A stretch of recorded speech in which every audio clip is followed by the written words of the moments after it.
Giancarlo Gallifuco dan penyerang Romel Morales untuk pertemuan menentang Kedah. Tak kala, Gallifuco terpaksa menjalani penggantungan perlawanan akibat layangan kad merah dalam aksi terdahulu.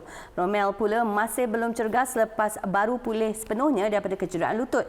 Ia memaksa Boyan mengenal pasti kombinasi terbaik untuk dua posisi penting itu ketika mereka memerlukan kemenangan motivasi. Dalam perkongsian lanjut bersama Zulhilmi Zainal Azam, bekas jurulatih Kelantan dan JDT itu mendedahkan dua nama untuk menggantikan Gallifuco di bahagian pertahanan.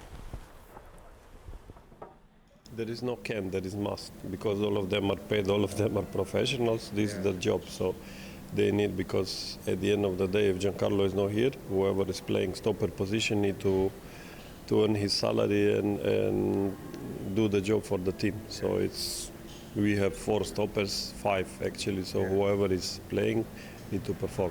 So who will replace him? Most probably it's Kenny or Ahmad, because Kenny has slight injury. So we'll see if he's fully ready, and Ahmad is ready. He was fresh, he didn't play first 2 matches, so one of these two will replace. Your team proved that without Romel, your team still can score. But for this match, it's hard to you to get the goal, coach? Look, if you score 3 goals versus Selangor, means that attackingly we don't have problem. I said my issue is more defensive. Right. Because versus Selangor we will create chance. Doesn't matter who create chance. Some people now complain already about Kevin, but I said before, Kevin is no striker. Kevin is flanker. But what's happened when Kevin play there? Kevin is opening non-stop. Non-stop he's opening space for midfielders. That's the reason why our midfielders entering chances and scoring goals. So he's doing good job, and I said doesn't matter who is scoring, we are all team. So you always need to look defensively and attackingly. It's teamwork. Kalau dilihat prestasi KL dan Kedah dalam masa terdekat, rekod seimbang di mana Kedah dan KL menang sekali di saingan Liga Super musim lalu, dan jelas dilihat ialah kedua-dua pasukan mencatat kemenangan tipis yang turut beri gambaran saingan sengit bakal berlangsung.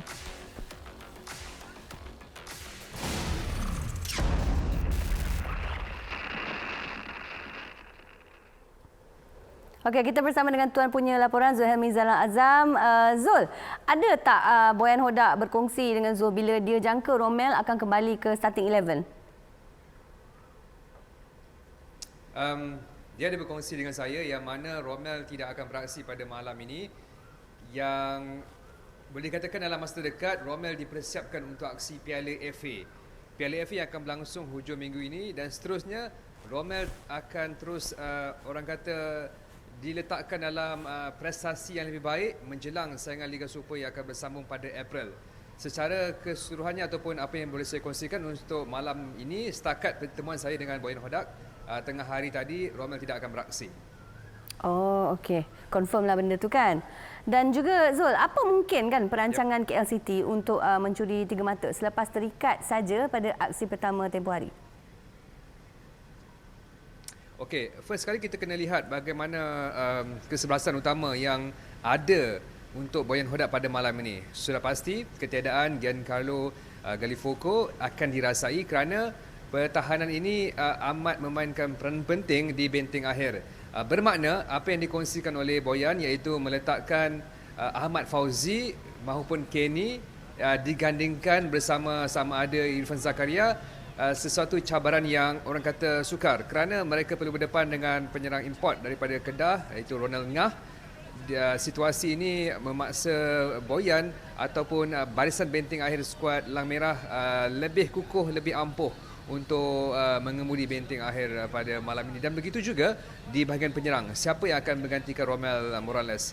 Berdasarkan aksi terdahulu, Kevin Kobemba dipertaruhkan di posisi itu. Nampak belum membantu pasukan daripada persembahannya setakat ini. Saya rasa belum ada jaringan yang dihasilkan daripada 2 perlawanan, bertemu JDT dalam aksi Piala Subangsih dan juga bertemu Selangor FC dalam aksi peranan pertama Liga Super. Jadi keseluruhannya kita melihat pasukan KL ini berdepan satu cabaran sukar. Hanya taktikal pada malam ini, jika berjaya manfaat peluang ataupun kata peluang di depan gol dan sebagainya, itu akan membantu pasukan KL memastikan kemenangan. Dan bagi pasukan lawan pula ataupun tuan rumah Kedah, mereka perlu, orang kata situasi ini perlu dielak bagi memastikan mereka tidak terperangkap dengan ketiadaan dua pemain tonggak utama pasukan KL City ini. Okey, dan menyentuh tentang Kedah kan Zul, adakah barisan kesebelasan Kedah yang sama dari game menentang Sarawak United dijangka turun menentang KL malam nanti?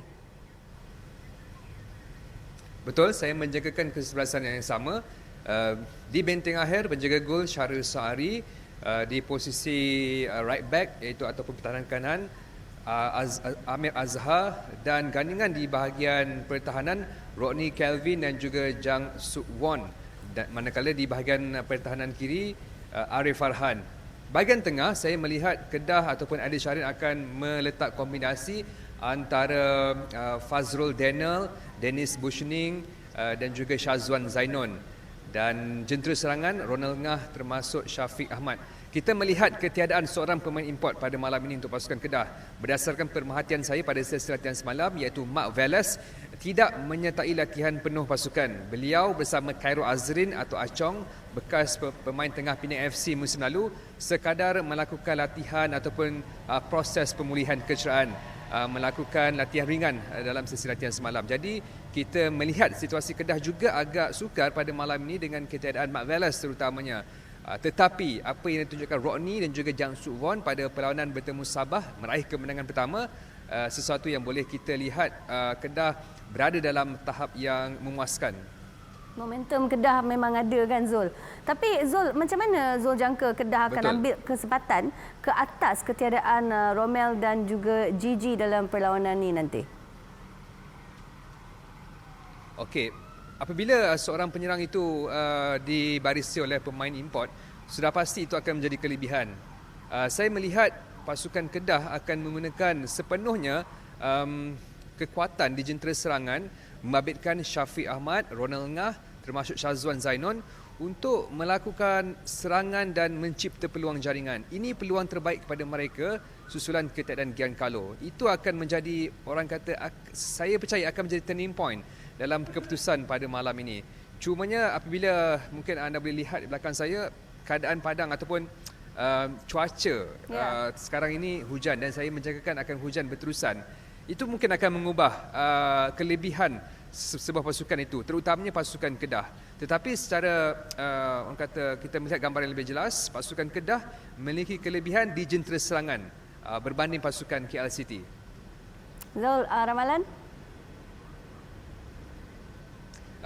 Saya melihat pertemuan terdahulu di Stadium Nur Aman, kalau kita boleh imbas balik, masa tu pasukan Kedah menang 3-2 Ya, 3-2. melalui dua jaringan di minit terakhir pada masa tambahan. 2 gol diraih pada masa tambahan.